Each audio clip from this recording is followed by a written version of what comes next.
మనం ఇప్పుడు చేస్తున్నది వ్యవసాయం, ఓన్లీ మొక్కలు పంటలు మాత్రమే పెంచుతున్నాము. మొక్కల పెంపకంతో పాటు పశువుల పెంపకం ఉండాలి, అదేవిధంగా కోళ్ళ పెంపకం ఉండాలి, మరి ముఖ్యంగా జీవాల పెంపకం ఉండాలి, చేపల పెంపకం ఉండాలి. ఈ 5 కూడితేనే సమగ్ర వ్యవసాయ విధానం అంటాము. దీనివల్ల సుస్థిరాభివృద్ధి ఏర్పడుతుంది, సస్టైనబుల్ ఫార్మింగ్ అనేది ఏర్పడుతుంది. ఎవరైతే కొత్తగా యువత వ్యవసాయ రంగంలోకి వస్తున్నారో వారందరికీ ఇదొక మంచి అవకాశం అని చెప్పొచ్చు. సమగ్ర వ్యవసాయ విధానంలో ముందుకు పోతేనే వ్యవసాయంలో సుస్థిరాభివృద్ధి అనేది ఏర్పడుతుంది.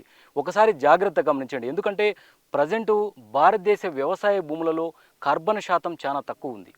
సో మనం ప్యూర్ ఆర్గానిక్ ఫార్మింగ్ చేసినా కష్టమే, కెమికల్ ఫార్మింగ్ చేసినా కష్టమే. ఈ సమగ్ర వ్యవసాయ విధానం ద్వారా భూమి అనేది ఏగిలి మారుతుంది. ఎందుకంటే ఇటువంటి ఏవైతే పశువుల పెంపకం, కోళ్ళ పెంపకం, జీవాల పెంపకం వల్ల వాటి యొక్క ఏవైతే వ్యర్థాలు అనేటి భూమిలో పడి భూమి అనేది సారవంతం అవుతుంది. సో కాబట్టి భవిష్యత్తులో ఈ సమగ్ర వ్యవసాయ విధానం గురించి నేను మరింత రీసెర్చ్ చేసి యువతకైతే ఖచ్చితంగా చేరవేస్తాను.